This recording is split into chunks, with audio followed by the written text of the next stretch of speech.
Most people believe marriage should start with love.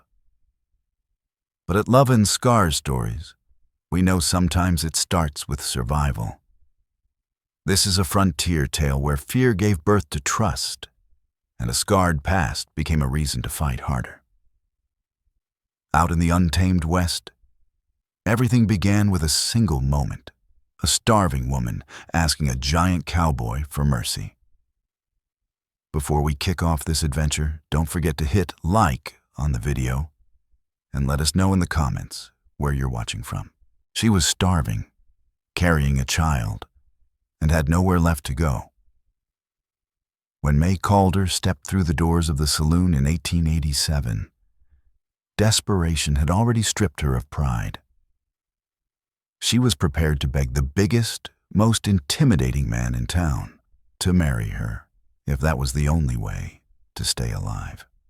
Clay Rourke stood 6'6", a man who had lived his entire life believing no woman could ever truly look at a giant like him and see anything worth loving. Yet when the frail woman sank to her knees before him, something long buried stirred inside his chest. Clay said yes before he fully understood why, unaware that the choice would fracture the life he knew and build another in its place. What began as an act of mercy quietly turned into something far more dangerous and far more human. Two souls who had already surrendered hope stood unknowingly at the edge of a shared fate. Morning light stretched long shadows across the weathered boards of Clay Rourke's porch as he sat with a tin cup of coffee, watching fog lift slowly from the valley below.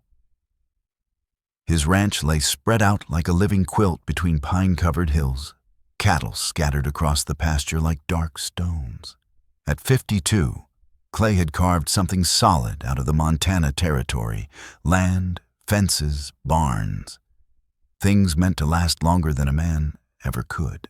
His thick fingers turned his father's wedding ring over and over, an old habit he never seemed to break. No matter how much he built, the quiet truth pressed in on him. None of it mattered if there was no one to share it with. The ring had sat untouched in a bureau drawer for 3 decades, ever since Silas Rourke was laid in the ground. Clay had never worn it himself. His size had taught him early that people feared him more than they trusted him. Children hid behind their mothers when he rode into town. Women crossed the boardwalk rather than pass him. Even grown men shifted aside, eyes wary, as if trouble followed wherever he stepped. His mother, Sarah Rourke, used to say God made him large so he could shield the weak. But she had been gone 15 years now, and some days Clay wondered if God had simply misjudged him. Loneliness clung to his bones like winter frost. There were mornings when he believed the cattle were the only creatures alive that didn't tense in his presence. The rumble of wagon wheels on dirt pulled him from his thoughts. Jed Crow was heading into town for supplies, lifting a cracked hand in greeting as he passed. Clay raised his cup in reply, grateful for even that small exchange. Jed was one of the few neighbors untouched by his size, though their words rarely drifted beyond weather and livestock. The ranch sat at the far end of a long valley, ringed by peaks that burned purple at dusk. He'd chosen the land for grass and water, but also for distance. Here, days could pass without another human face, sparing others from his unsettling bulk.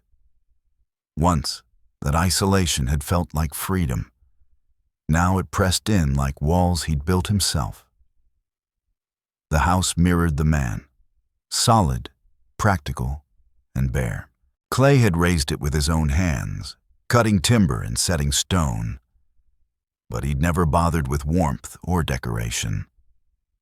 The walls held only necessities: a calendar, a rifle rack, and a single photograph of his parents taken shortly before death claimed them both. The furniture was strong, plain, made for use rather than comfort.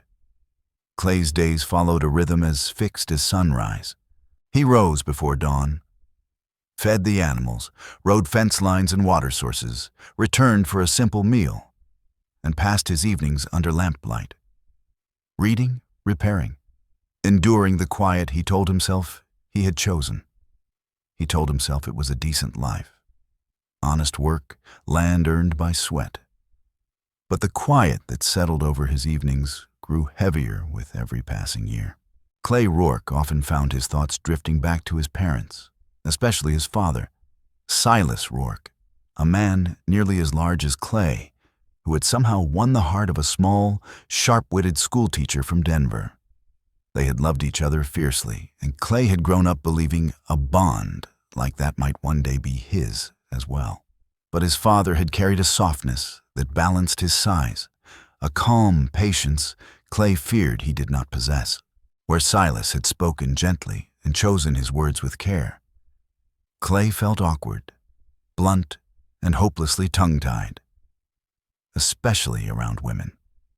Every attempt he had made at courtship had ended badly. There had been Margaret Henley, who seemed interested until she watched him split firewood with his bare hands. The fear in her eyes lingered with him for months. Then came Sarah Collins, who agreed to attend a church social but spent the entire evening flattened against the wall, searching for an excuse to flee.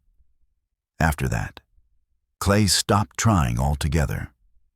300 miles south, in the struggling farm town of Bitter Creek, May Calder was facing a desperation of her own. At 39, she wore the look of a woman worn thin by forces she could never control. Her cheekbones cut sharply through her face, and the light that once lived in her eyes had faded to the pale gray of winter sky. Her dress had been mended so many times, it was more patch than cloth, yet she kept it clean and pressed. Dignity, after all, was the last thing she still owned. That summer's drought had been merciless, reducing wheat fields to dust and driving farmers away in search of city work. May's husband, Eli Boone, had stayed too long. He borrowed against the farm until the bank finally took it. What followed was a chapter May tried not to revisit. The gambling debts, the reckless schemes, the night Eli vanished, leaving behind a single note saying he was sorry and would not return. That had been 6 months ago. Since then, May survived on the thin generosity of neighbors who barely had enough for themselves. She washed clothes, mended garments, scrubbed floors, and helped with harvests on the few farms still producing anything. Work was scarce, and worse, her body was beginning to betray her. Weeks after Eli disappeared, she discovered she was pregnant. The child growing inside her was both a fierce blessing and a heavy curse. She wanted the baby with everything in her, but she knew the truth of the frontier. An unmarried woman with a child would find even fewer doors open to her. Whispers already followed her through town. She saw the judgment in people's eyes when she passed. It was Edna Whitlow at the general store who first mentioned Clay Rourke. "There's a rancher up in Whiskey Bend," Edna said, sorting through a basket of mending. "Big man. Keeps to himself. Never married from what I hear. Might have use for a housekeeper." The idea settled into May's mind like a seed dropped into good soil. She had heard the stories. Mail-order brides, practical marriages born of necessity rather than love. Perhaps a man like Clay Rourke would value a woman who could cook and clean in exchange for a roof and steady meals. Perhaps he wouldn't ask too many questions about her past or her condition. The journey to Whiskey Bend cost her the last $3 she owned and 2 long, miserable days riding a freight wagon. She arrived coated in dust and exhaustion, everything she possessed packed into a single carpet bag. The town was larger than Bitter Creek, but small enough that her story would be common knowledge within a week. She asked around for the saloon, figuring it was the one place in town where men talked freely about ranchers and land. The copper dollar sat low and dark, heavy with the smell of tobacco smoke and spilled whiskey. A handful of men lined the bar, while others hunched over a card game in the corner. May Calder paused in the doorway, suddenly aware of how worn and desperate she must appear. But hunger had a sharp edge, and the small life inside her deserved more than a slow, quiet death. "You looking for someone, miss?" The bartender was middle-aged, with tired eyes softened by kindness and streaks of gray in his hair. "I'm trying to find a rancher named Clay Rourke," she said, forcing her voice to stay level. The room fell quiet. She felt the weight of eyes settle on her back. A wiry man with a grizzled beard spoke up. "Clay's a good man, but he don't come into town much. Keeps to himself up in the hills." "I need to see him," May said, urgency leaking through despite her effort to sound calm. "It's important." The men traded looks, curiosity flickering between them. The bartender leaned closer. "He usually comes in Saturdays for supplies. That's tomorrow." May swallowed. "I can't wait until tomorrow." Her words barely carried. "I need to find him today." At that moment, the saloon doors swung wide. Clay Rourke stepped inside. Even bent slightly to clear the doorway, he seemed to fill the room. His shadow spilled across the floor, and chairs scraped as men instinctively shifted aside. His clothes were worn from hard use, his boots crusted with dried mud. And the sudden silence followed him like a held breath. May looked up, then higher, until her neck strained to meet his eyes. Every story she'd heard about his size fell short of the truth. He was enormous. Yet there was a quiet steadiness in his brown eyes that eased the fear knotting in her chest. "Mr. Rourke," she said, her voice catching. He nodded once, studying her without cruelty. "That's me?" May drew in a shaky breath and stepped forward. There was no room for retreat now. Every careful sentence she had rehearsed on the road vanished as she stood before the man who might be her last chance. "I need to speak with you," she said, fingers trembling around the handle of her carpet bag. "It's about something that could change both our lives." Clay went utterly still. The thin woman in front of him carried desperation in her posture, but also resolve. This was no casual request. Around them, the saloon held its silence, sensing something weighty unfolding. "We can talk outside," Clay said quietly, his deep voice carrying through the room. He gestured toward the door, and May nodded, grateful. The late afternoon sun hit hard after the dim interior, forcing May to squint as her eyes adjusted. Clay led her to a small bench near the hitching post, his movements slow and deliberate. Even seated, he loomed over her, but his presence felt steady, not threatening. "What's your name?" he asked, his tone softer than she expected. May Calder. She set her bag at her feet, hands clasped tight to still their shaking. "I've come a long way to find you, Mr. Rourke." Clay waited without pressing her, giving her the space to steady herself. In the pause between them, May heard the town breathing. Horses snorting, wagon wheels grinding over dirt, children laughing somewhere down the street. Ordinary sounds from ordinary lives, while hers stood on the edge of collapse. "There's something I need to ask you," she said at last, her voice barely carrying. "It may shock you, but please, hear me out before you answer." Clay inclined his head, his brown eyes never leaving her face. May drew in a breath, slid from the bench, and dropped to her knees in the dust before him. A few passers-by slowed in surprise, but she ignored them. Pride no longer mattered. Survival did. "Mr. Rourke," she said, lifting her gaze to his stunned expression. I'm asking you to marry me. For a heartbeat, Clay could only stare. May hurried on before he could speak. I know how this sounds, coming from a stranger. But I'm desperate, and people say you're a good man.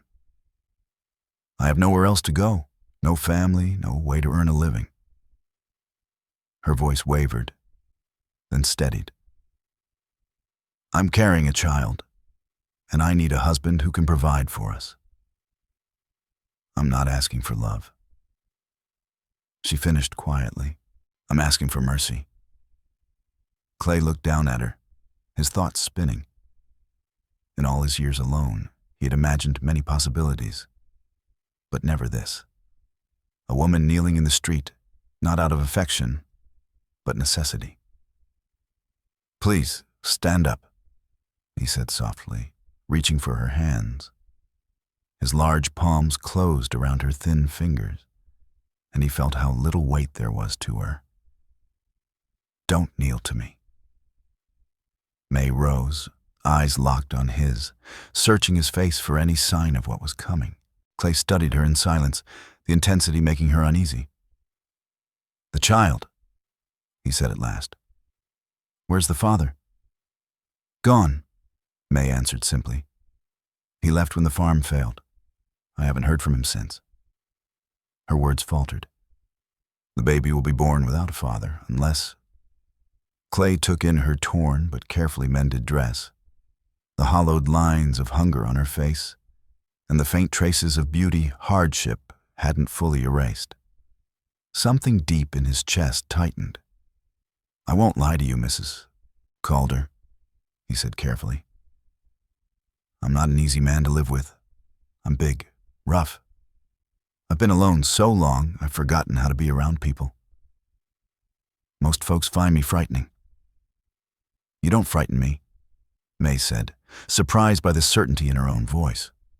She meant it. Beneath his sighs, there was a quiet kindness she could feel. Clay fell silent again, weighing the choice before him.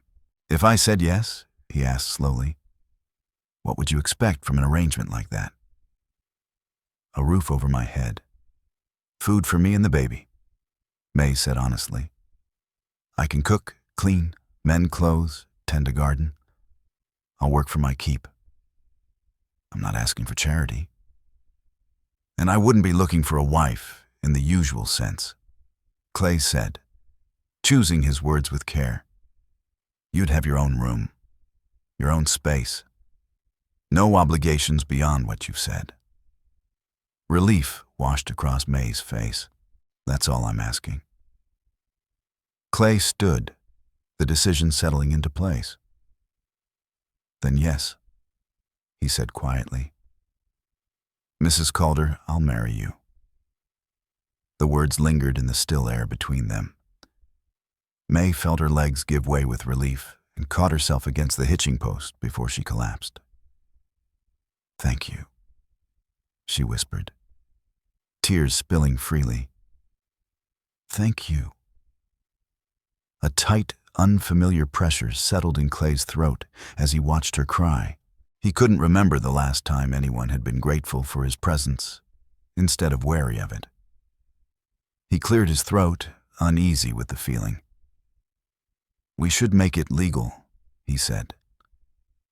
Reverend Jonah Pike might agree to marry us tonight if we explain the situation. May wiped her face with the back of her hand, forcing herself to breathe. She reached into her carpet bag and pulled out a small bundle wrapped in brown paper.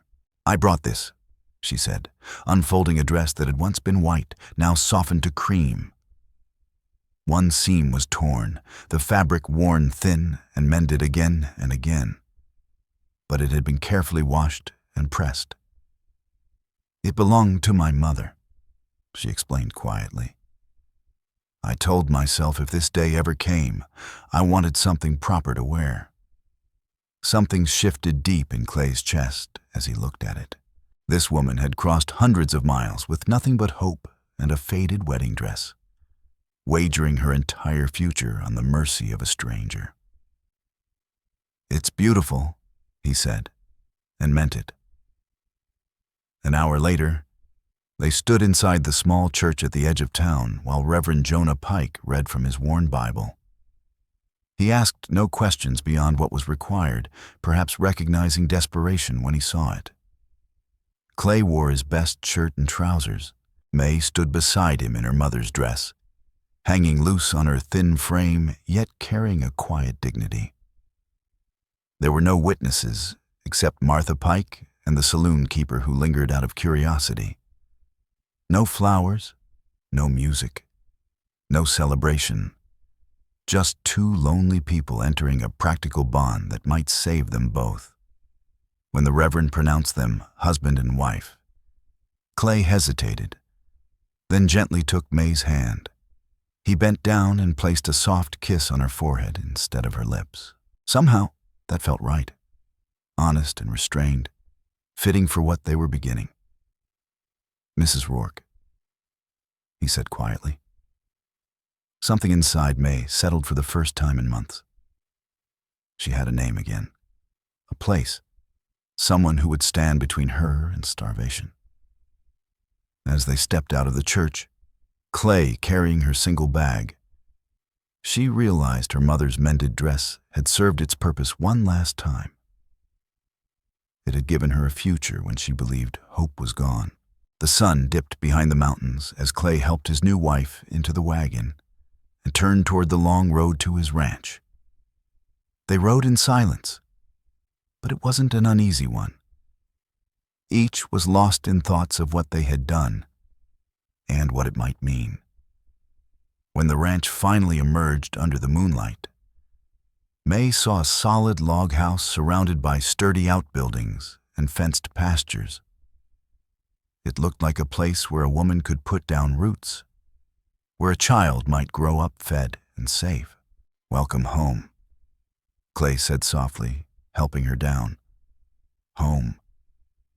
The word echoed through May as she followed him toward the house. For the first time in months, she allowed herself to believe that maybe, just maybe, everything would be all right. Morning light through unfamiliar windows woke her from the deepest sleep she'd had in a long while. For a moment, she lay still in the narrow bed, disoriented by the absence of hunger twisting in her stomach. The memories of the day before rushed back all at once. The desperate proposal, the quiet wedding, the long ride up the mountain to the solid log house that now belonged to her. May lay still for a moment, listening. From downstairs came the faint sounds of movement in the kitchen, someone trying and failing to be quiet.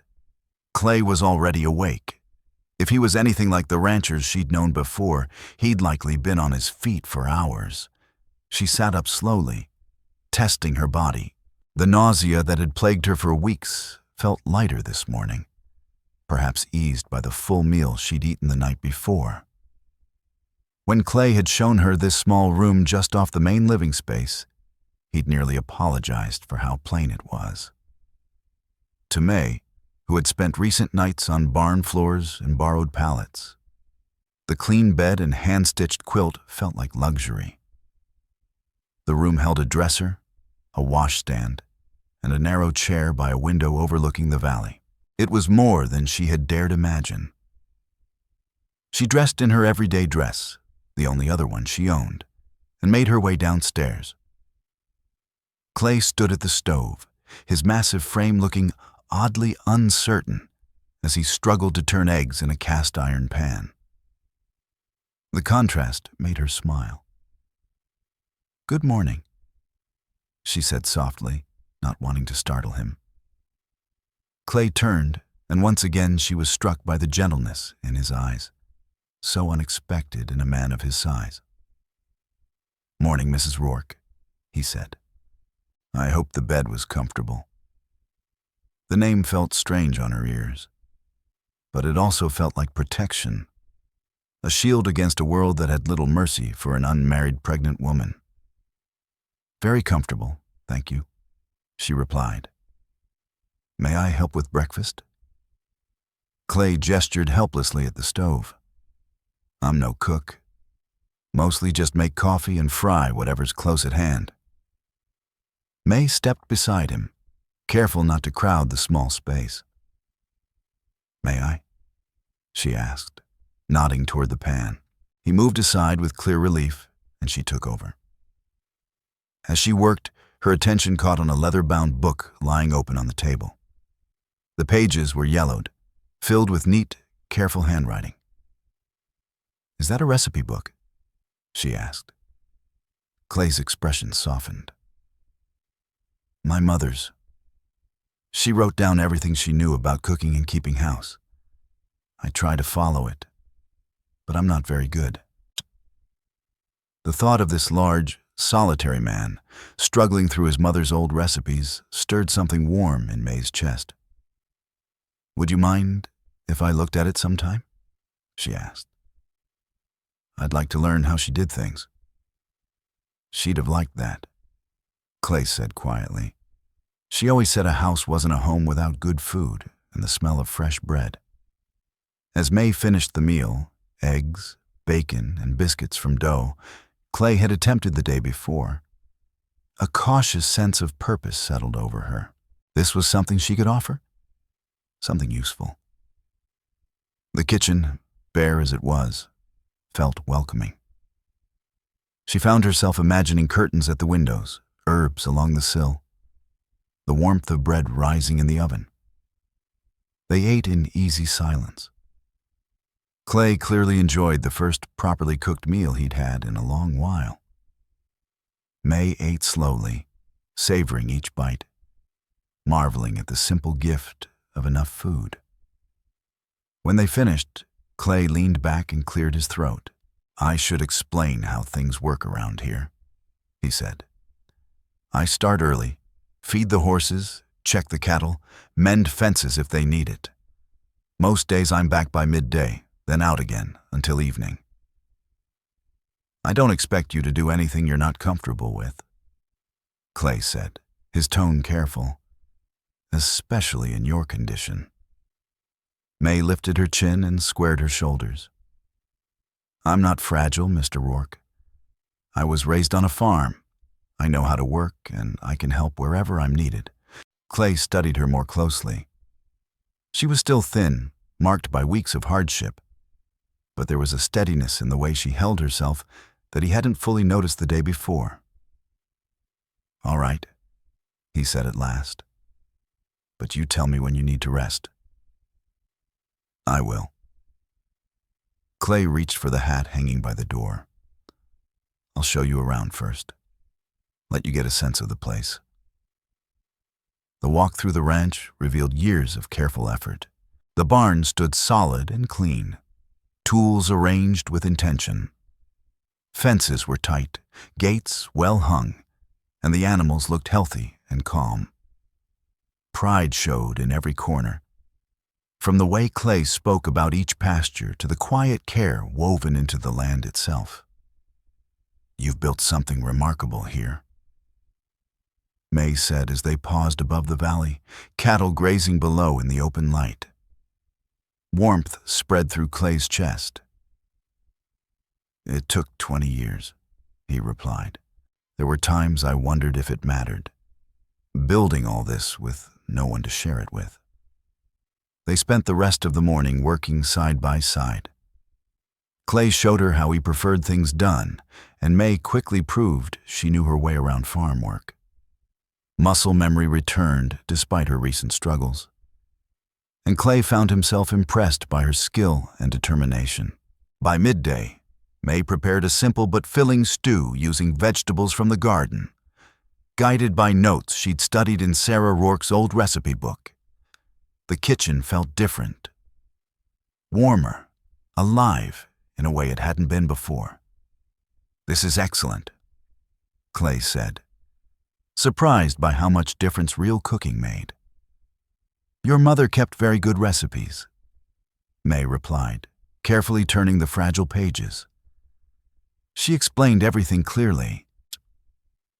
As the afternoon passed, May settled into the rhythm of ranch life more easily than she'd imagined. Clay was patient, never sharp when she needed direction or clarification. His size, once intimidating, now felt grounding.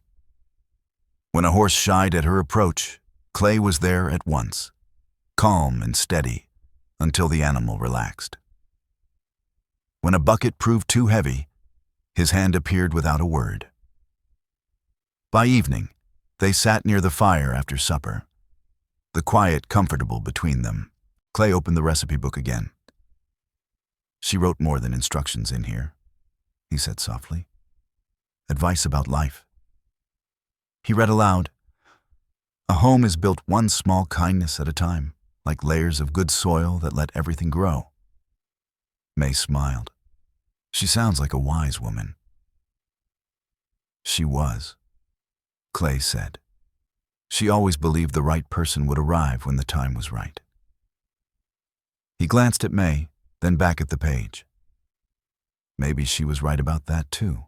That night, as May prepared for bed, she thought about how sharply her life had turned. Yesterday, she had been homeless and desperate.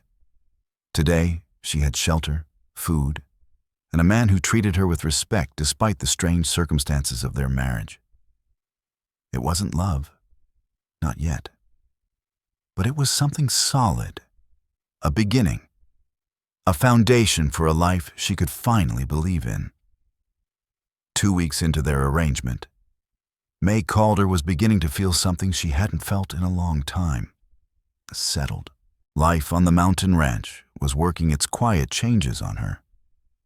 Regular meals and proper rest were bringing strength back to her body, softening the sharp lines hunger had carved into her frame. The sickness that once followed her through each morning came less often now, and Clay Rourke had learned to read the signs. When her face paled or her step slowed, he would appear without a word, setting a cup of ginger tea beside her as if it were the most natural thing in the world. That morning found them in the barn, where Clay was teaching her how to saddle one of the calmer horses. His patience never seemed to thin. For the third time, he demonstrated each step, his large hands dwarfing the leather straps as he adjusted them with careful precision. "The important thing is making sure she's comfortable," he said, running a steady hand along the mare's neck. "A horse that trusts you will carry you anywhere." May nodded, though unease still lingered. It had been years since she'd ridden, and never while carrying a child. Still, Clay had insisted she learn in case of emergency, and she trusted his judgment. "Your turn," he said, stepping back. May approached the mare slowly, speaking softly the way Clay had shown her. The horse stood calm as May worked the saddle into place.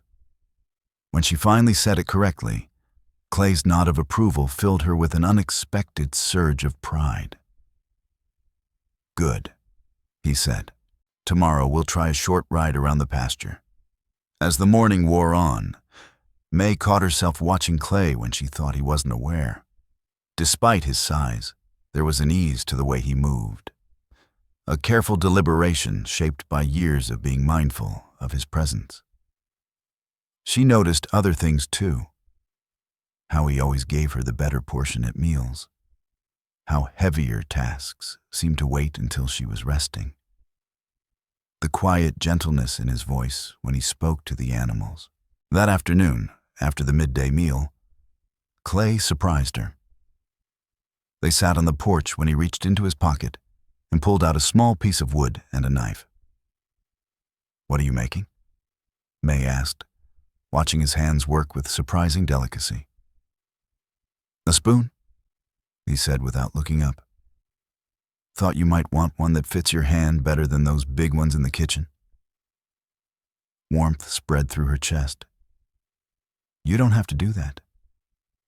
"I know," Clay replied simply. "I want to."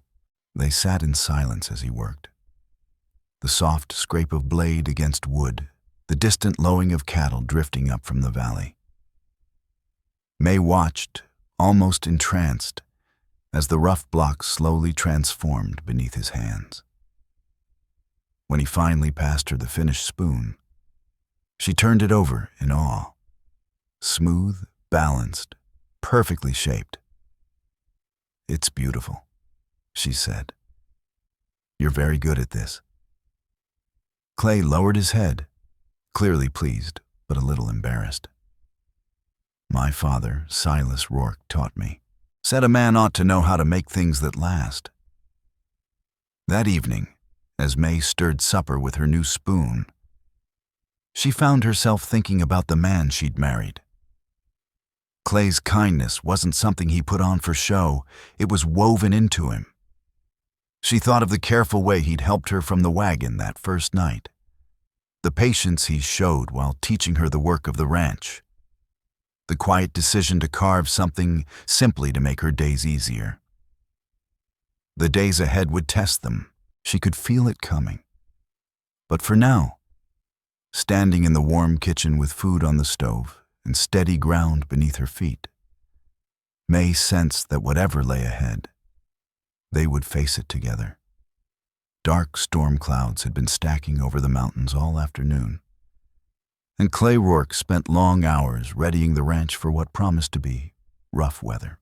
May Calder watched him from the doorway, unease growing as she noticed the tension in his shoulders while he secured tools and moved the animals into safer shelter.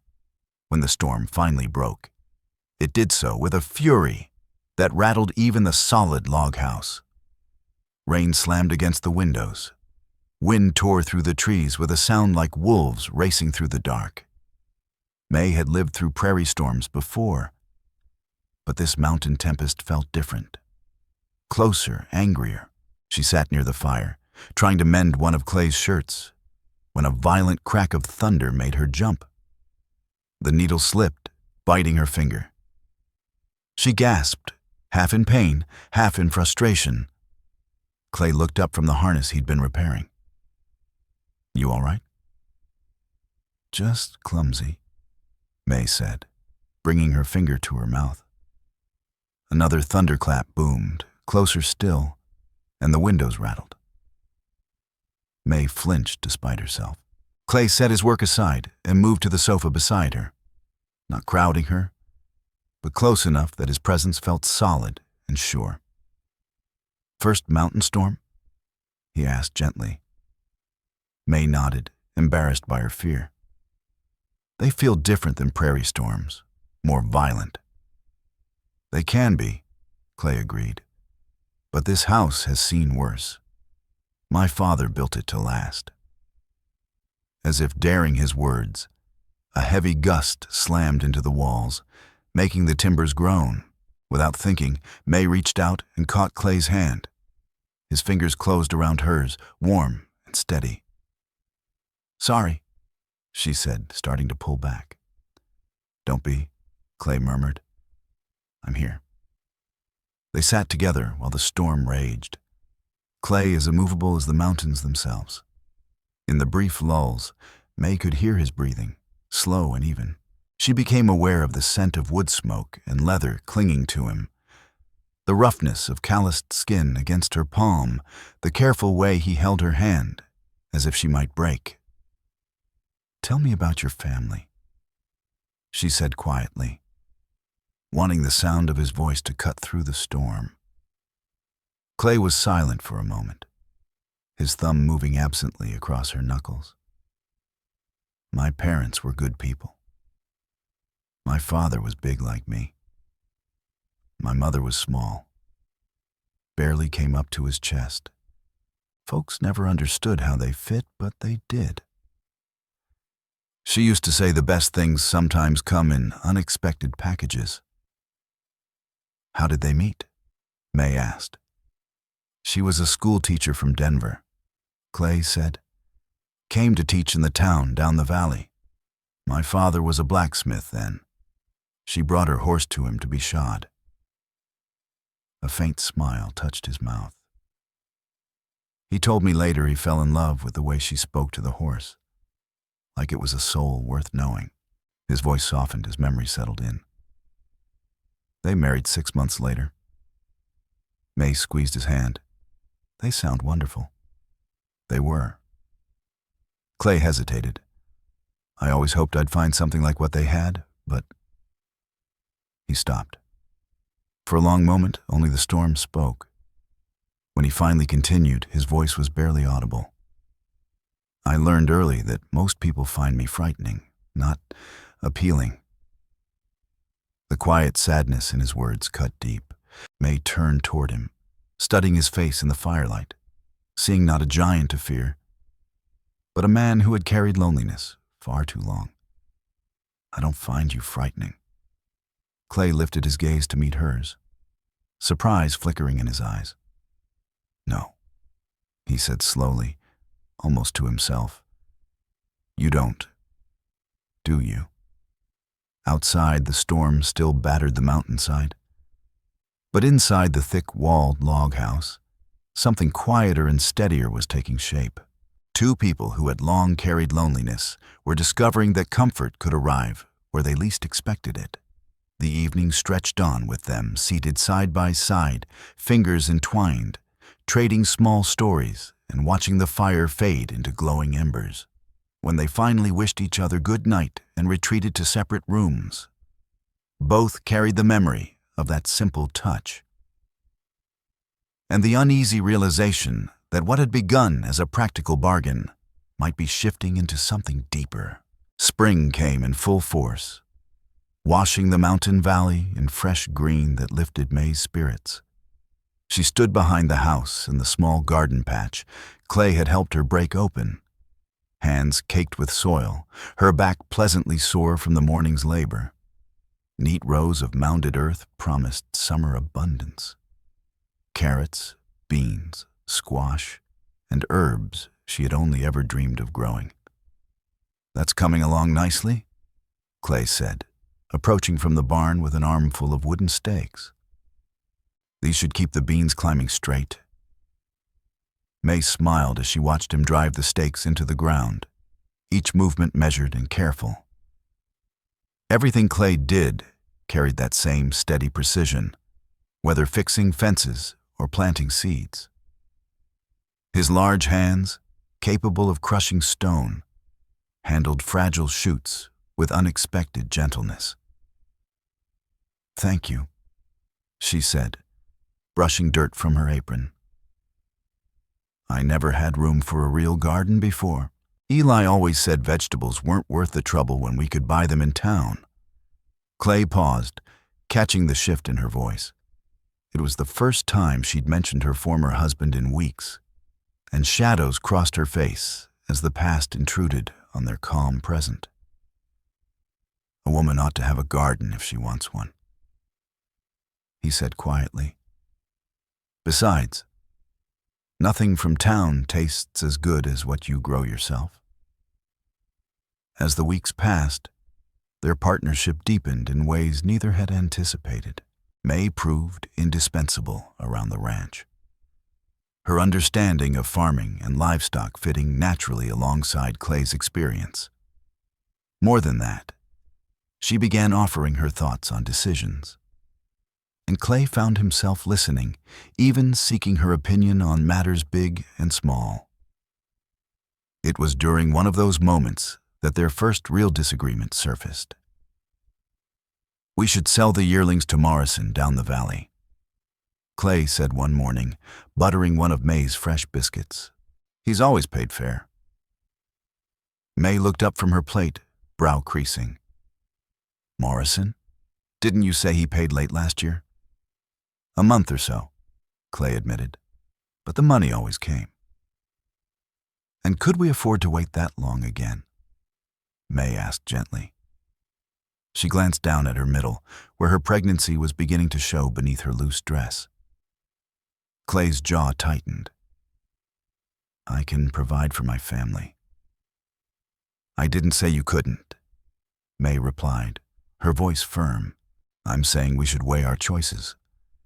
What about the buyer from Helena? He offered cash on delivery. He offered less.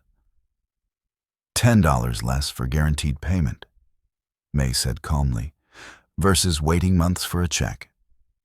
Sometimes the sure road matters more than the profitable one. The words hung between them, marking the moment when their lives and decisions had truly become shared. They faced each other across the breakfast table, neither willing to yield. Clay Rourke was unaccustomed to having his judgment challenged, and May Calder was no longer willing to be brushed aside. The silence thickened until Clay abruptly pushed back his chair. "I'll think about it," he said shortly, reaching for his hat. "Clay," May began, but he was already at the door. He spent the morning riding the far pastures, telling himself he was checking fences and cattle, though his thoughts were anything but settled. Part of him bristled at the idea of being questioned, especially by someone so new to the ranch. Yet another part, larger than he cared to admit, knew May had spoken with reason. When he returned near midday, he found her in the garden, hands deep in the soil, her movements sharp with restrained feeling. She looked up at the sound of his horse, but didn't offer the smile he'd grown used to. "May," he said quietly after dismounting. "You don't need to explain," she replied, turning back to her plants. "It's your ranch. Your decision." The formality in her voice struck him hard. "It's our ranch," Clay said. "And you were right about Morrison." Her hands stilled. "What?" "I rode past the Henderson place," he continued. "They sold to Morrison last fall. They're still waiting on half their money." Clay removed his hat and ran a hand through his hair. "I've been making choices alone for so long, I forgot how much clearer things get when someone else is willing to speak honestly." May stood slowly, brushing dirt from her palms. "I didn't mean to overstep. I know this isn't a real marriage, not in the usual sense." "Isn't it?" Clay asked, his gaze steady. "We live together, work together, plan ahead together. We're raising a child together, even if—" He stopped. "Even if the child isn't yours by blood," May finished softly. Clay stepped closer until she had to tilt her head to meet his eyes. "That child is mine in every way that counts. Don't ever doubt that." Tears burned at the corners of May's eyes. She'd feared he might grow distant as her pregnancy became more visible, that resentment might creep in. Instead, he'd grown more watchful, more protective with each passing day. "I'm sorry about this morning," she said. "I should have chosen my words better. And I should have listened instead of bristling," Clay replied. "We'll contact the buyer from Helena tomorrow." Their disagreement ended with a handshake that lingered longer than necessary. Both aware they'd just weathered their first real test as partners and come through stronger. The following week brought a challenge of a different kind. May was hanging laundry when she heard a horse approaching at a sharp pace. She looked up to see a woman riding side saddle. Dark hair perfectly arranged despite the long climb up the mountain road. The woman dismounted with practiced ease and walked forward with the confidence of someone accustomed to being noticed. She was striking, polished in a way that made May suddenly aware of her faded dress and work-roughened hands. "You must be the woman Clay married," the visitor said. Her smile pleasant, her tone edged just enough to make May's nerves tighten. "I'm Vera Crowley. I heard the most interesting news in town." Before May could answer, Clay stepped out from the barn. She watched his expression shift the instant he recognized the woman. "Vera," he said carefully, "what brings you all the way up here?" Vera's smile deepened, bright and polished, never quite reaching her eyes. "Why? I wanted to meet your bride, of course, and see for myself if the rumors are true about your sudden marriage." May felt her stomach knot as she watched them together. There was a familiarity in the way Vera looked at Clay, something possessive, practiced, that spoke of a history far deeper than a passing acquaintance. "The rumors?" May asked, keeping her voice even. Oh, my dear, Vera replied lightly. Surely you've heard. The whole valley is talking about how Clay Rourke finally took a wife. Such a romantic tale, though some versions are kinder than others. The meaning beneath her words was unmistakable. May felt the fragile confidence she'd built over the past weeks begin to waver under Vera's assessing gaze. The air seemed to thicken as Vera stood in the yard, her eyes moving between them with deliberate interest. May had the sharp sense of being measured and found lacking, and it stirred old insecurities she'd believed were long behind her. Vera, Clay said again, his voice controlled. I don't think you've been properly introduced. This is my wife, May Calder. May, this is Vera Crowley. She manages the Crowley Ranch with her family. Vera stepped forward and offered a gloved hand. Her grip was cool and firm. How lovely to finally meet you. Clay and I go back a long way. I simply had to see the woman who finally captured his heart. The way she emphasized finally made her meaning unmistakable. May forced a polite smile, her pulse quickening with an emotion she wasn't ready to name. Would you like some coffee? May asked, falling back on the manners her mother had drilled into her. I was just about to put some on. How kind, Vera replied, though her attention had already drifted back to Clay. I hope you don't mind my stopping by unannounced. I happened to be riding this way and couldn't resist seeing how you've settled into married life. As they walked toward the house, May noticed Vera's horse, a sleek, beautiful mare outfitted with expensive tack that spoke of money and ease. Everything about Vera, from her tailored riding habit to her effortless confidence, marked her as a woman who had never known want or desperation. Inside the kitchen, May set about preparing the coffee, while Vera seated herself at the table as if she belonged there. Clay remained standing in the doorway, his broad frame a quiet barrier, as though he were prepared to escort their guest out at a moment's notice. You've made changes, Vera observed, her sharp eyes taking in the room. New curtains, herbs on the windowsill. How domestic. May has a talent for turning a house into a home, Clay said evenly. May felt warmth rise in her cheeks at the pride in his voice. I'm sure she does, Vera replied smoothly. It must be such a comfort to you, Clay, having someone to manage the house, Vera said smoothly. Though I must admit, I was quite surprised when I heard about your marriage. So sudden, and to someone none of us had ever met. May's hands shook as she poured the coffee, Vera's words landing exactly where they were meant to. The suggestion was unmistakable.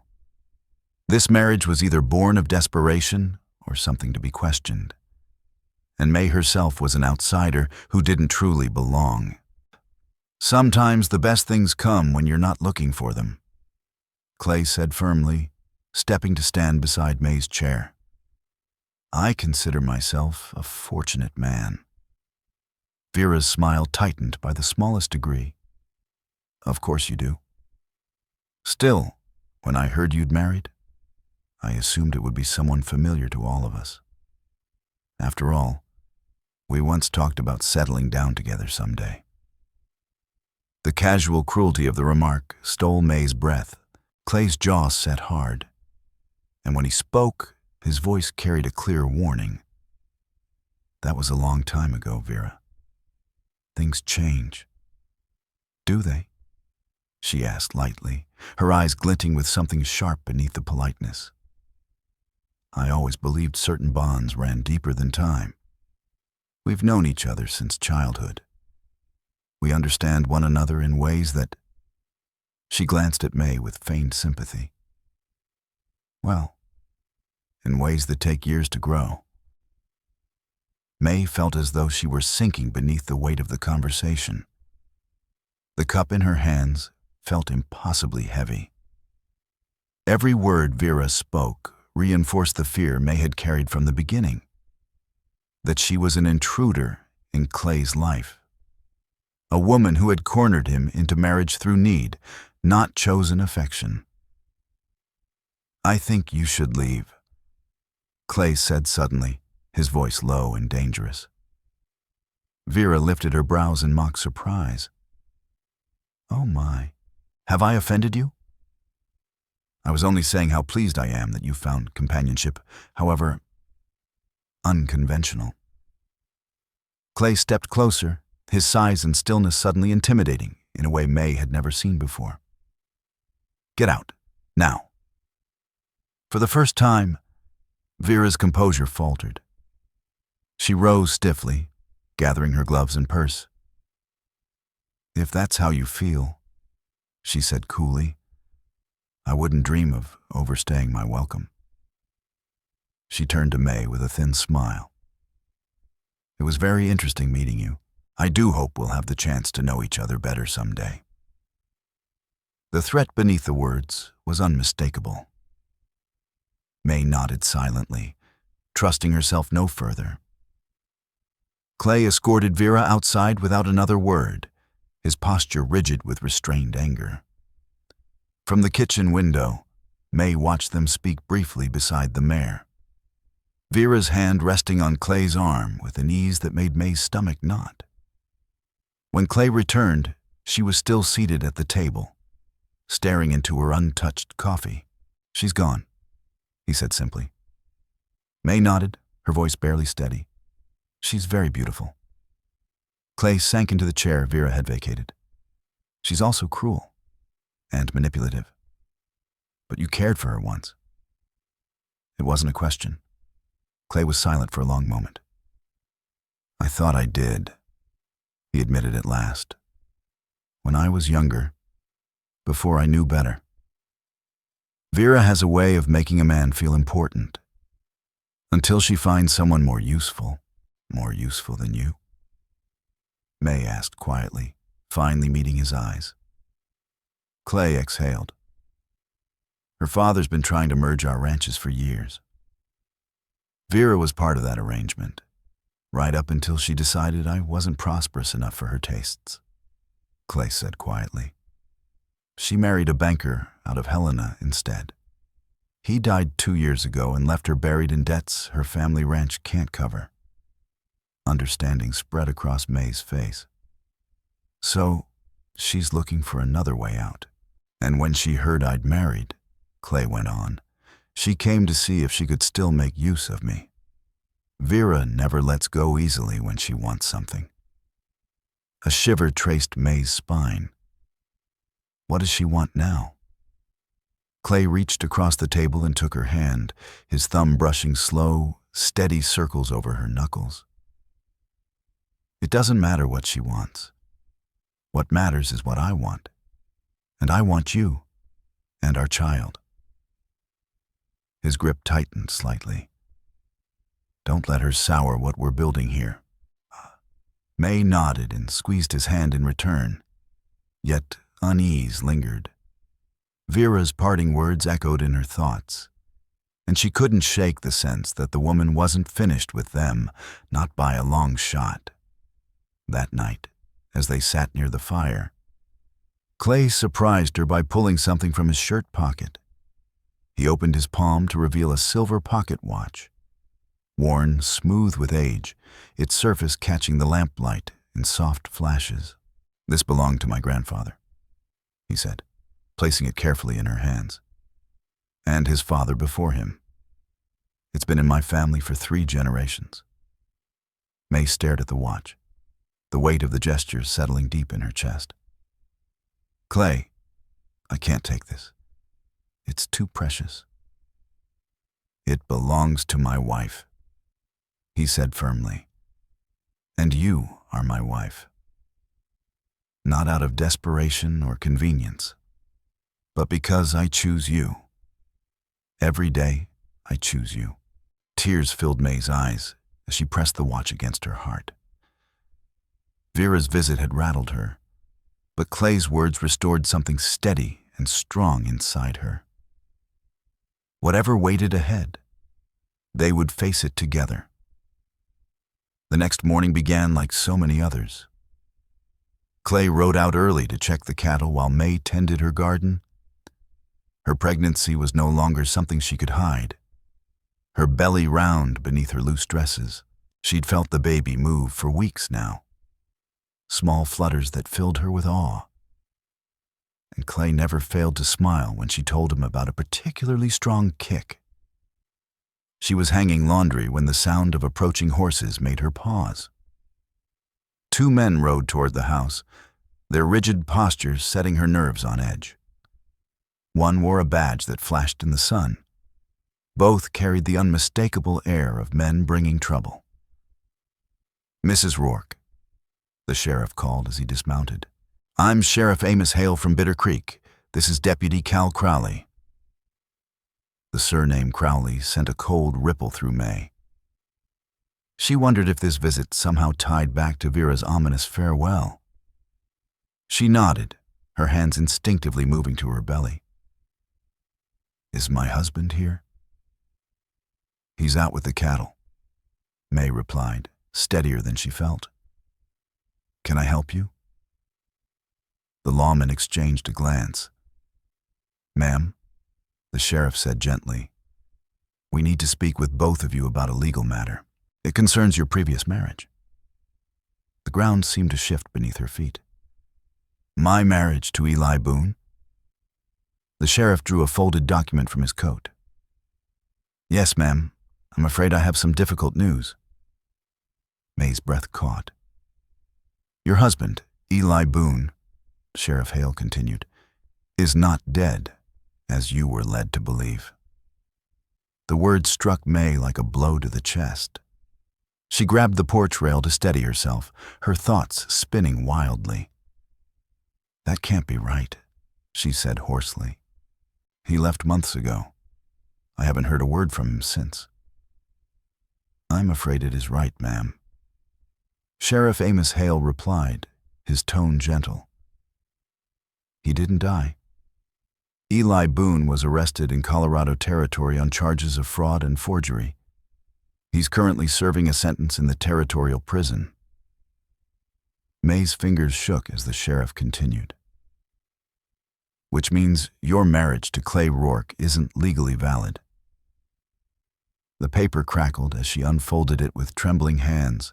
The seal, the formal language. Everything blurred together, but the truth cut through clean and sharp. Her lawful husband was alive. Her marriage to Clay meant nothing in the eyes of the law. Her child would be born without a legal name. "There's more," Cal Crowley said, speaking up for the first time. His voice carried a faint edge of satisfaction that made May look closer. The resemblance hit her all at once. The same dark hair, the same calculating eyes. "Vera's brother. What more?" May whispered. "Your husband accumulated substantial debts before his arrest," Cal went on. "Debts that, as his legal wife, fall to you. And there are questions regarding property acquired during what now appears to be an unlawful marriage." The sheriff shot his deputy a warning glance. "Easy there, Crowley. Let's not run ahead of ourselves." But it was already too late. May understood the danger perfectly. Not only was her marriage to Clay invalid, but her presence on his land could drag him into legal ruin. Everything she dared to hope for, every hard-won moment of peace, was collapsing in on itself. Hooves thundered up the drive. Clay came in hard and fast, swinging down before his horse fully stopped, his eyes locked onto May's ashen face. "What's going on?" he demanded, his voice sharp with authority. Sheriff Hale straightened. "Mr. Rourke, we've brought some difficult news regarding your wife's legal standing." Clay went utterly still as the explanation unfolded. May watched him. Her husband, not her husband. She corrected herself bitterly as he absorbed every word. His jaw tightened, but his gaze never left her. "So," Clay said slowly when the sheriff finished, "you're telling me my wife isn't legally my wife, and my child isn't legally my child?" "That's correct," the sheriff said. "The ceremony was performed in good faith, but it isn't binding. And there may be financial and property complications."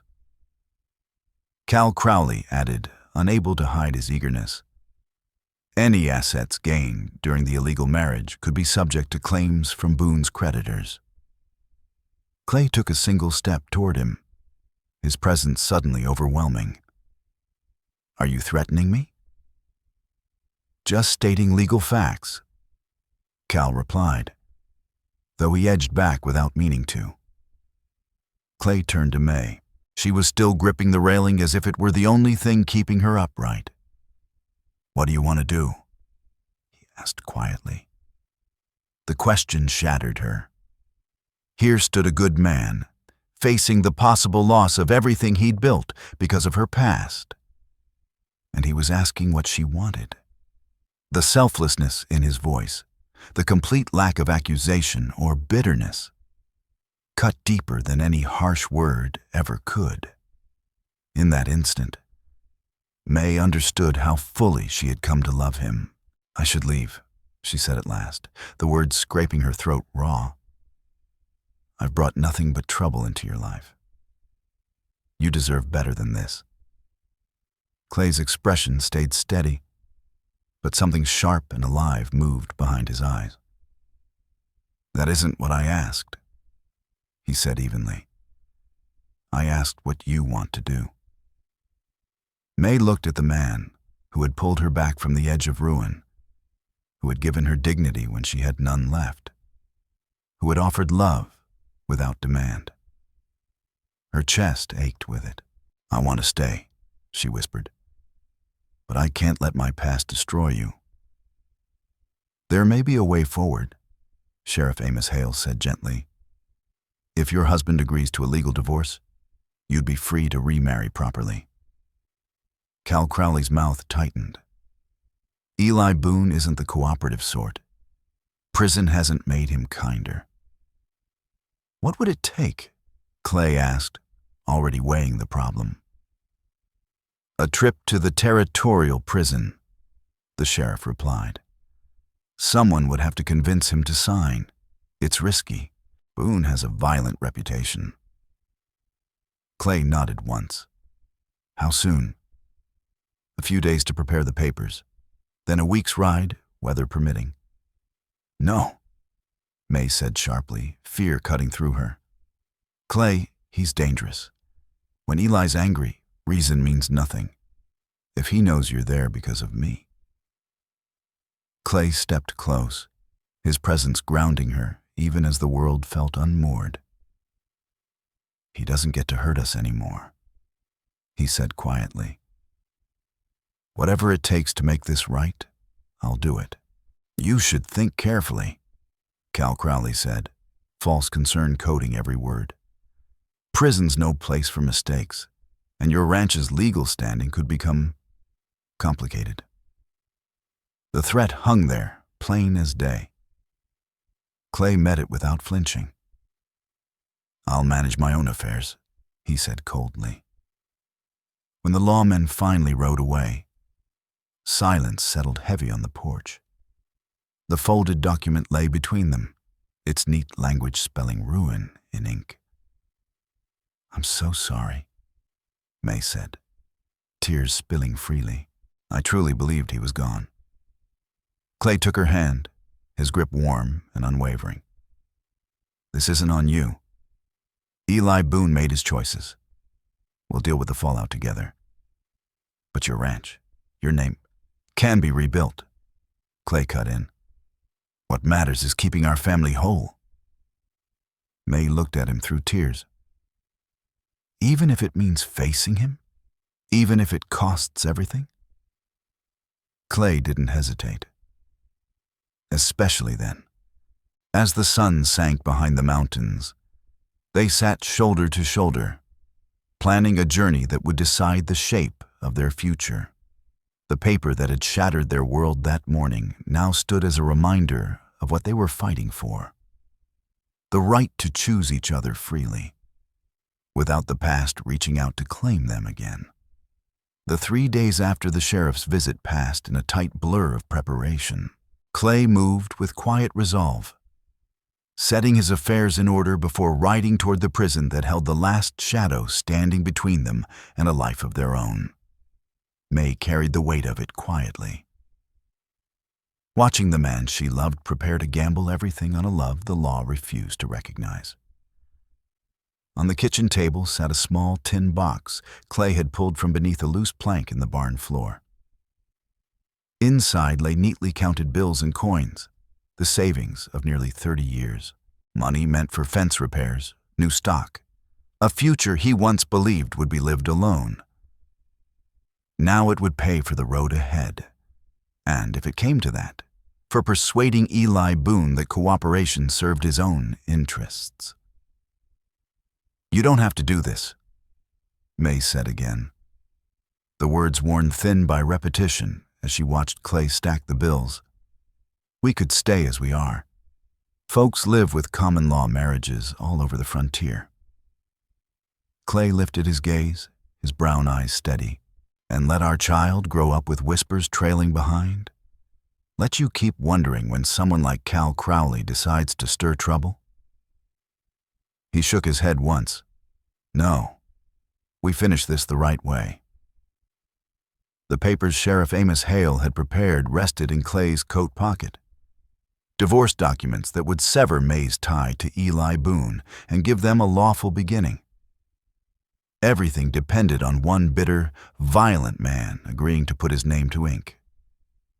That night, by the fire, Clay spoke softly. "Tell me about him. I need to know who I'm dealing with." May's hand drifted to her belly, where the baby had been restless all day, as if sensing her fear.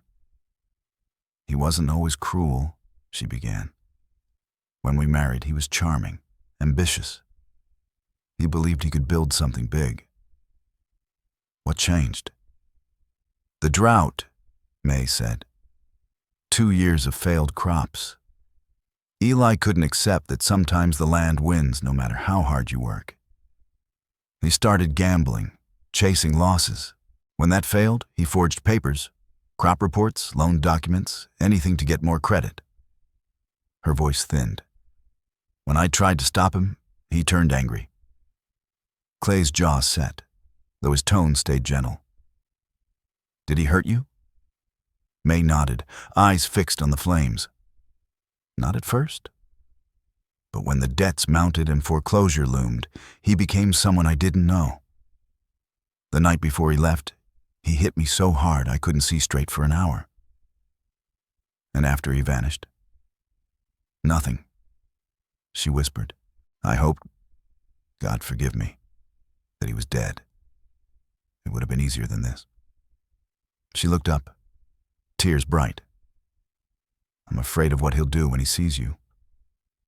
Eli doesn't understand honor." Clay moved closer, drawing her into his arms with careful strength. "He can't hurt us anymore. He's behind bars, and I'm not the kind of man he used to bully." "And if he refuses?" May asked. "If he demands something we can't give?" "Then we find another way," Clay said, certain.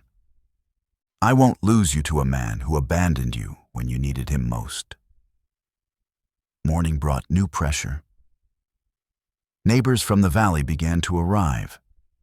Faces lined with concern, curiosity sharpened by the frontier's swift gossip. Proof that their trouble was no longer private, and that the road ahead would test them in ways neither had yet imagined. Jed Crow was the first to arrive, his weather-beaten face drawn tight with worry. "Heard you're running into trouble," he said plainly, as Clay welcomed him into the kitchen. "Figured I'd see what help I could offer." Others followed as the day wore on. Lila Crane came up from town, dust still clinging to her skirts. And even Reverend Jonah Pike, the man who had spoken the vows that bound Clay and May together. Each visitor brought quiet words of support, small offers of help that settled deep in May's chest and left Clay stunned. He had always thought of himself as a man alone on the mountain, separate from the valley below. "We stand by our own," Edna Whitlow said firmly when Clay tried to refuse their kindness. "You've been good neighbors. Good neighbors don't turn away when trouble comes knocking." Later, as the afternoon light slanted low, Reverend Jonah Pike drew Clay aside. "Son," he said softly, "no matter what those papers claim, in God's eyes and in this community, May is your wife, and that baby is your child.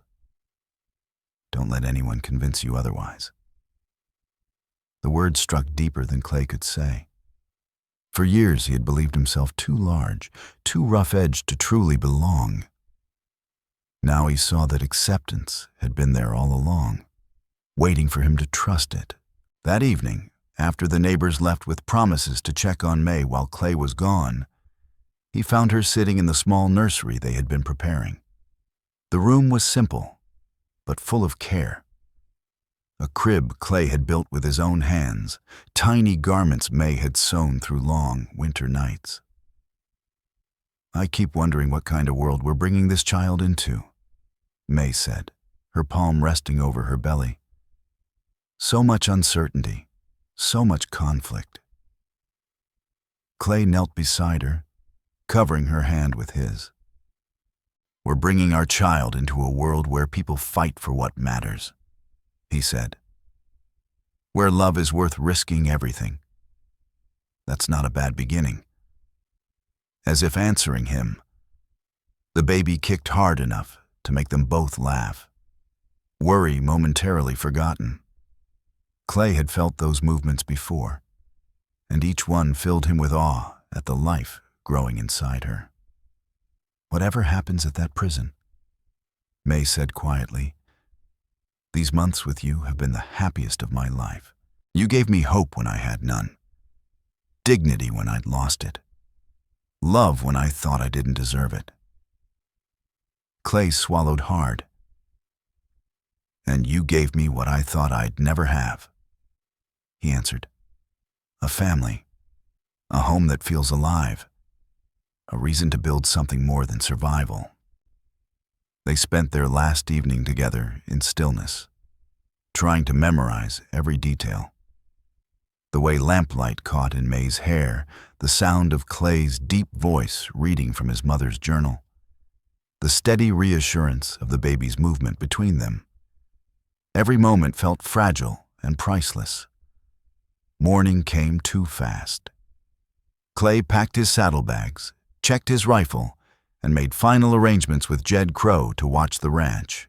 The divorce papers were sealed in oilskin alongside most of his savings, and a letter from Reverend Jonah Pike declaring their intent to remarry lawfully. "I'll be back within 2 weeks," Clay promised, holding May close beside his saddled horse. 3 at the most if the weather turns. "What if Eli—" May began. Clay stopped her with a gentle kiss. "Eli Boone had his chance with you and threw it away," he said quietly. "He doesn't get another chance to destroy what we've built." May held him a moment longer, breathing in the familiar scent of leather and wood smoke that clung to him, carrying it with her as he turned toward the long road ahead. "I love you," May whispered against his chest. "Come back to us." "I love you too," Clay answered, the words still new, still astonishing on his tongue. "Both of you." May stood on the porch long after Clay rode down the mountain road, watching until his broad shape vanished around the bend in the pines.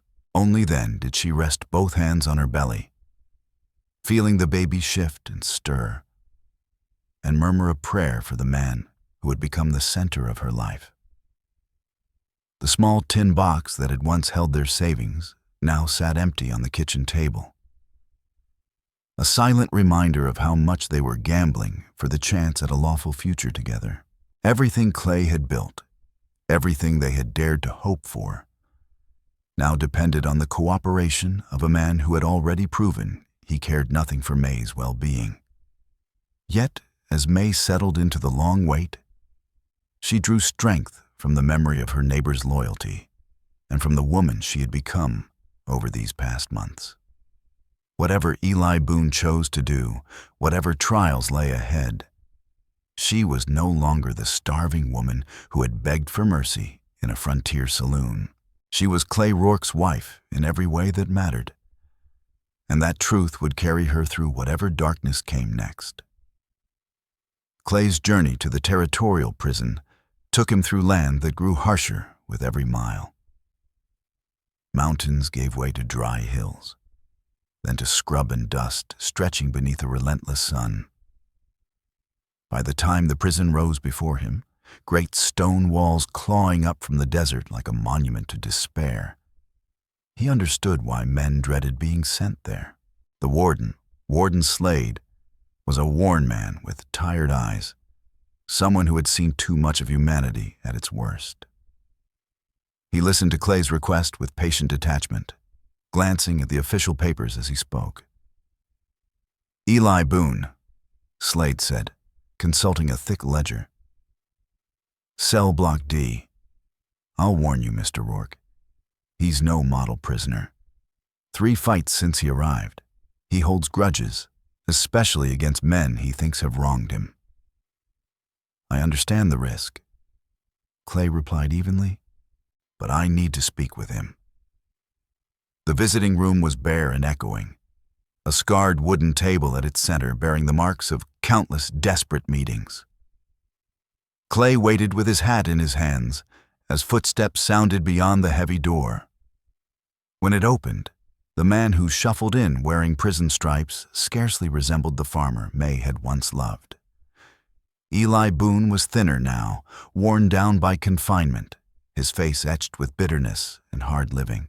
But his eyes were sharp still, glittering with the same dangerous intelligence that had led him here.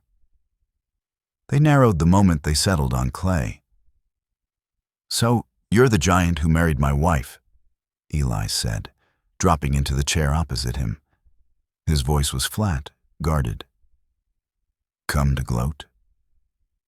"I came to offer a way out of a situation that helps no one," Clay said calmly.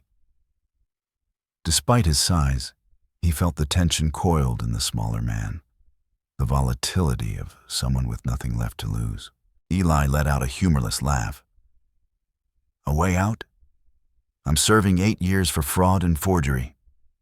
The only way I leave this place is in a pine box." Clay set the folded papers on the table between them. "May needs legal freedom to remarry. You sign these, and I'll make it worth your while."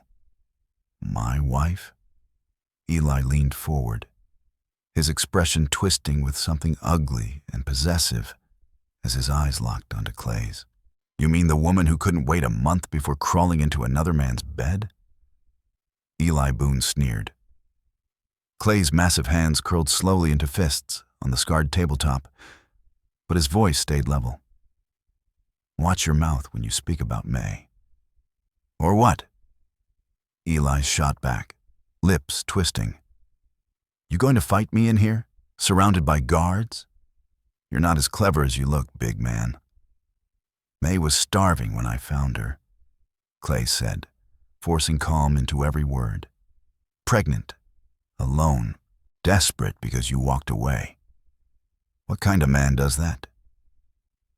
Eli's eyes hardened. "What kind of man steals another man's wife and pretends it's legal? At least I'm honest about what I am." Clay slid the oilskin pouch across the table. $500, more money than you'll earn in 8 years breaking rocks. You sign the papers, it's yours." Eli opened the pouch, counting the bills with quick, practiced fingers. Clay saw the calculation flicker across his face, greed wrestling with spite. For a heartbeat, hope sparked as Eli picked up the pen Clay had brought. Then Eli smiled, cold, mean. He tore the divorce papers clean in half. "You think I'm going to make this easy for you?" he whispered. "You think I'll let you walk away with my wife, my child, my life for a handful of cash?" "That child isn't yours," Clay said, his patience thinning. "You left before it was conceived. Prove it." Eli shot back. "In a court of law, that baby is mine. May is mine. And there's not a damn thing you can do about it from your mountain hideout." Clay leaned forward, his size filling the narrow space.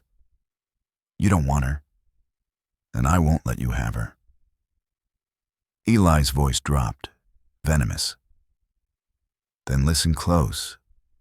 I'll write letters to the territorial offices, to the newspapers. I'll tell everyone about the giant who stole a man's wife while he was locked away. I'll ruin you from inside these walls." The threat hung heavy between them. Clay saw the truth clearly now.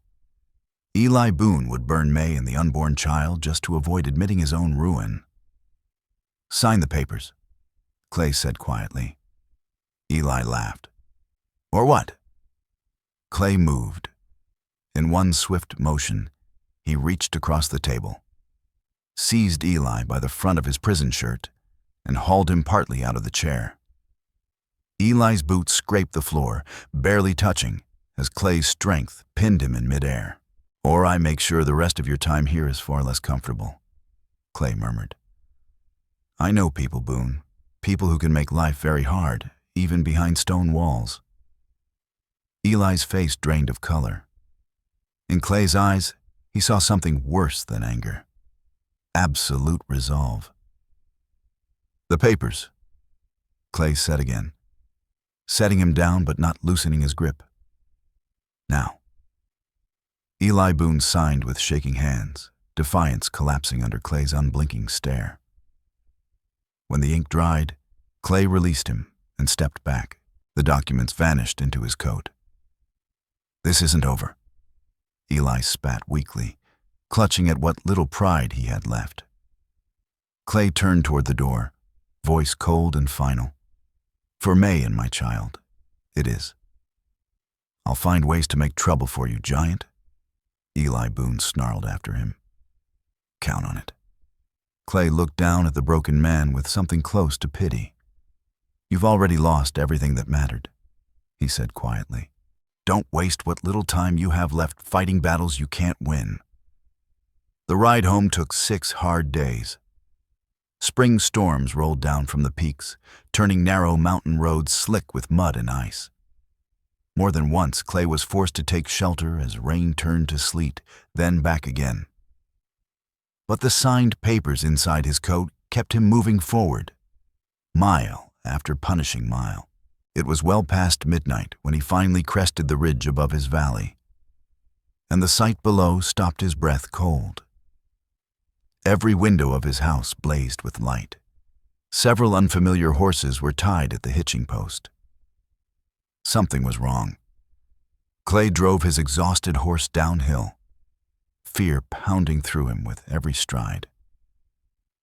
As he neared the house, he heard movement inside, and women's voices carrying sharply into the night air. He burst through the front door to find the kitchen crowded with neighbors. Edna Whitlow stood at the stove, stirring a pot. Lila Crane was arranging supplies on the table. Martha Pike hovered near the hearth, heating water, every face turned toward him, tight with worry. "Clay!" Edna rushed forward, gripping his arm. "Thank God you're back. It's May. The baby's coming, and something's not right." The floor seemed to tilt beneath him. "How long?" "Since this morning," Lila said softly. "The labor came on fast. Hard, too. We sent for Doc Harlan, but he's attending another birth down valley. He won't be here until tomorrow at the earliest." A cry of pain echoed from upstairs. Clay started for the stairs, taking them 2 at a time, but Edna caught his arm. "You can't go up yet." she said firmly. This is women's work. You'll only be in the way.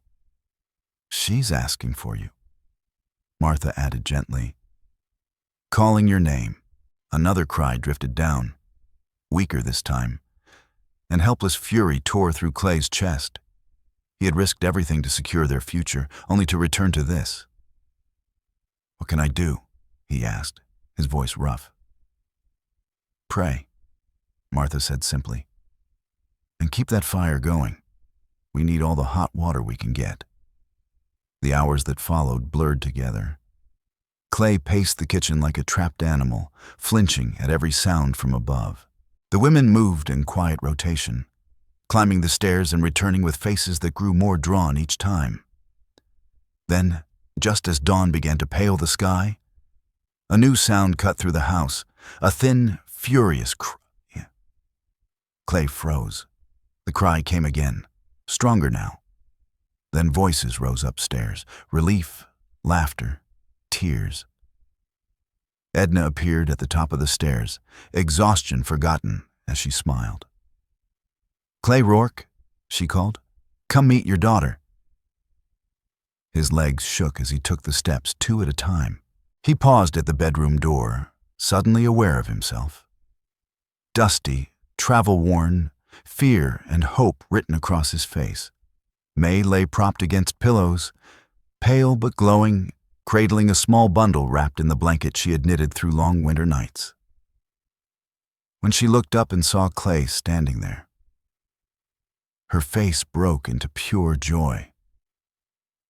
She's here, May whispered, her voice raw after hours of labor. She's here. Our daughter. Clay moved toward the bed slowly, like a man afraid the moment might vanish if he hurried. When May eased back the blanket and revealed the baby's face, his legs nearly gave out. The child was perfect. Tiny, strong-boned, a soft crown of dark hair already hinting at who she would become. Her eyes opened, clear and steady, fixing on him with a seriousness that stole his breath. She's beautiful, he murmured. May carefully placed the baby in his arms. Clay's huge hands looked impossibly gentle, cradling something so small. When the baby's fingers curled around one of his, a deep, wordless certainty settled into his chest. Life, real life, had just changed its meaning. Did you get the papers signed? May asked softly. The question no longer carried fear, only quiet curiosity. Clay reached into his coat and drew out the folded decree, stamped and sealed. We're free, he said simply. We can be married legally whenever you're ready. May smiled through tears. I've been ready since the day I met you. As sunlight spilled across the valley, Clay sat beside his wife and their newborn daughter. The papers lay forgotten on the nightstand. All the threats, the law, the fear, they felt far away now, dulled by the weight of new life and the love that had carried them through every trial. Their family was whole. Their future, finally their own. 1 year later, the valley glowed gold beneath an early autumn sun. May stood in the garden, watching her daughter wobble across the grass on unsteady legs. Little June Rourke, named for Clay's mother, had inherited her father's stubborn resolve and her mother's bright spirit. At 10 months old, she was already determined to move under her own power. Come on, sweetheart, May called, kneeling with her arms wide. Come to Mama. June took 3 shaky steps, then plopped down with a delighted giggle that rang across the yard. Clay emerged from the barn at the sound, his face breaking into the smile that still made May's heart stutter. Did I miss it? He asked, hurrying over. Did our girl finally do it? Her first real steps, May said proudly.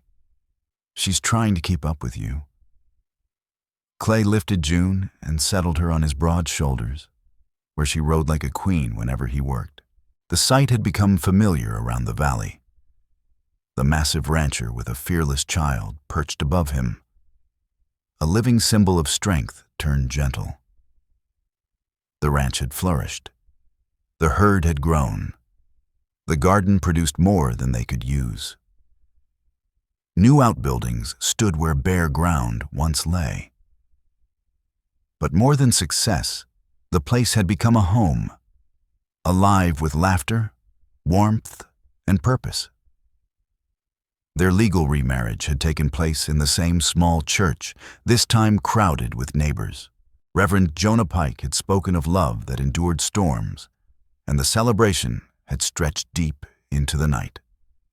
Once an outsider, Clay was now fully claimed by the valley. May, too, seen as the woman who had anchored a gentle giant. "Papa! Mama!" June babbled from her high perch, pointing down the mountain road. May followed her gaze and smiled. A lone rider was approaching, the weekly postal carrier winding his way toward the ranch, bringing news from the wider world they no longer feared. Whatever came next, they would meet it together. "Afternoon, folks," the rider called as he drew closer. "Got a letter here for Mrs. May Calder." May took the envelope with a small intake of breath. The handwriting was careful, familiar. The postmark read Denver. Her heart skipped as recognition set in. It was from her sister Martha, a voice from a past she hadn't heard in more than 2 years. "What is it?" Clay asked, catching the shift in her expression. "It's from Martha," May said, opening the letter slowly. "I wrote to her months ago, about you, about June, but I didn't know if she ever got it." The letter was short but full of warmth. Martha wrote of her relief and happiness, of how glad she was to know May had survived the wreckage of her first marriage and found real joy at last. She spoke of coming west in the spring, eager to meet the man who had won her sister's heart, and the little niece she had only known through words. "She wants to visit," May said, tears shining in her eyes. "She says she's proud of me, for having the courage to start over."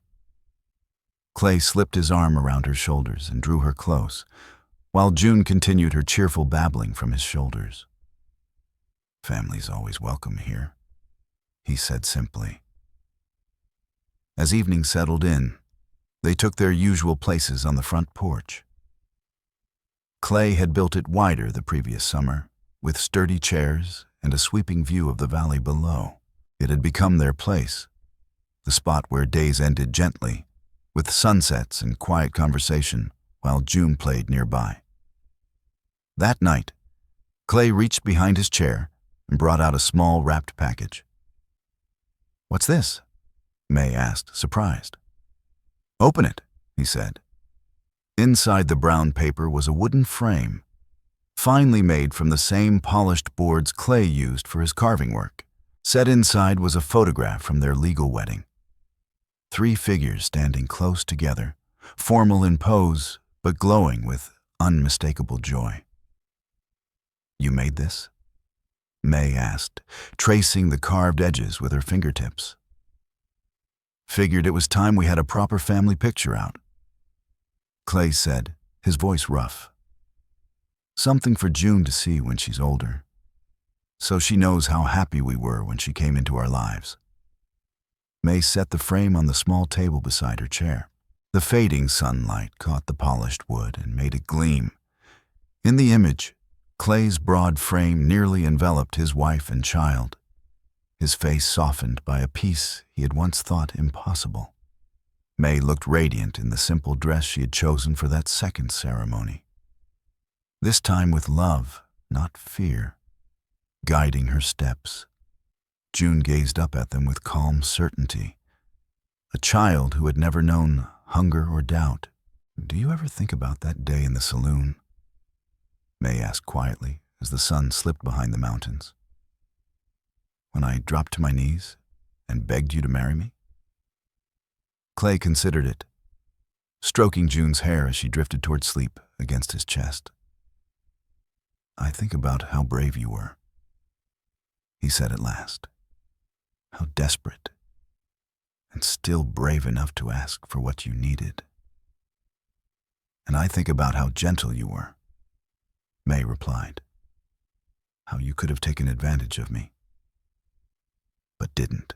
You gave me dignity when I had none left. And look where it led us," Clay said, nodding toward the ranch, the quiet valley, the child breathing softly in his arms. Sometimes the hardest moments open the door to the greatest blessings. Stars began to prick the darkening sky. They sat in easy silence, hands linked across the space between their chairs. June's steady breathing, the low sounds of cattle settling for the night. It all blended into a quiet music of home. Beside them, the framed photograph caught the last of the light. Their frozen smiles bore witness to a simple truth: that life's finest gifts often arrive in unexpected ways, and that real love, once found, has the power to change everything it touches. Finally, let me send my deep thanks to you. Thank you for listening and for allowing this story to speak to your heart. The Wild West still holds countless truths, some painful, some tender, all worth remembering. Stay with us, subscribe, comment, and invite others to discover these untamed stories. From our hearts to yours. Thank you for being part of this journey. Aviso legal. Disclaimer. Each story shared here is produced for storytelling enjoyment. Certain scenes may include fictional or dramatized elements inspired by historical circumstances. Although AI tools assist us in visuals, narration, and script development, the emotional tone, editing, and quality control are conducted by people to ensure meaningful experiences. We fully uphold YouTube's policies, using no deceptive recreations or impersonations of real individuals. All creative resources are properly licensed.